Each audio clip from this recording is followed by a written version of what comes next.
Around the SEC. Brought to you by Precision Chemical and Equipment. Come check out our selection of Exmark, Yazoo keys, and Dixon zero-turn radius mowers. Located 1/2 mile south of Siegen on Airline Highway. The Tennessee Volunteers.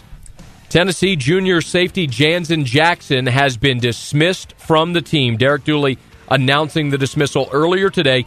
Dooley declined to divulge specifics, but sources telling ESPN.com Jansen Jackson has battled substance abuse issues during his times at Tennessee and failed multiple drug tests. He withdrew from school during the second semester of the past season to deal with what Tennessee officials said were personal issues. Jackson tied the team last season with 5 interceptions, tied for the team lead with 5 interceptions, and was a second-team All-SEC selection. Jansen Jackson dismissed from the Tennessee football team today. The Ole Miss Rebels. Well, here's the other quarterback who's already been suspended that we told you about. Ole Miss's 3-man quarterback race, it's settled. Houston Nutt announcing sophomore Barry Brunetti will start the season opener against BYU September the 3rd. This after junior Randall Mackey was arrested for disorderly conduct after a fight in an Oxford bar early Tuesday morning. Nutt said Mackey would be suspended for the BYU game, and he will not get many repetitions when he returns to practice. He's going to have to earn his way back onto the field. Randall Mackey suspended for the opener at Ole Miss. Barry Brunetti, the starting quarterback.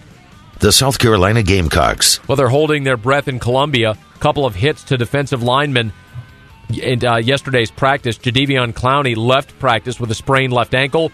Senior end Melvin Ingram went down with a left thigh contusion. He was the SEC's sack leader last year. Both players did leave the field under their own power.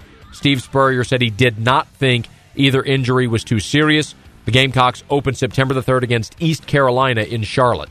The Georgia Bulldogs. You might remember that Mark Richt famously hinted on National Signing Day that running back Isaiah Crowell could start his first game, and at this point, seems likely that's going to happen. Never mind that it's by default. Last year's leading rushers was Sean Ely, Caleb King, unable to stay with the team. Junior Carlton Thomas suspended for the opener, and as of last night, converted tailback Richard Samuel is still slowed with a strained quadriceps muscle. Meanwhile, Georgia is going to take its first major step toward game preparation today when they hold a dress rehearsal practice game in Sanford Stadium. Mark Richt said the workout would be 90 to 95% scout work, with the number one offense and defense going against scout teams simulating Boise State. Also on the injury front, starting split end Marlon Brown and backup nose guard John Jenkins remain sidelined. The Alabama Crimson Tide. Speaking of being sidelined, still no sign of wide receiver Deron Carter. Whether or not the JUCO player joins Alabama remains a question yet to be answered. He's believed to be ironing out a transcript issue with his former school. Also in question is the status of wideout Danny Woodson Jr., who worked in the offseason conditioning program at Bama, but's been absent for all of preseason practice. Classes begin today. Final day of enrollment is August the 31st. The Vanderbilt Commodores. Still no official depth chart up in Nashville, but Vandy offered a pretty good look at what the starting lineups could be against Elon when it put its first units on the field for 11-on-11 work Tuesday. Offensive guard Josh Jaleski did not practice for the second consecutive day. Receiver Chris Boyd had his right arm in a sling after he hurt it while trying to make a catch on Monday. Tuesday also marked the last official day of camp, with the fall semester beginning today up in Nashville.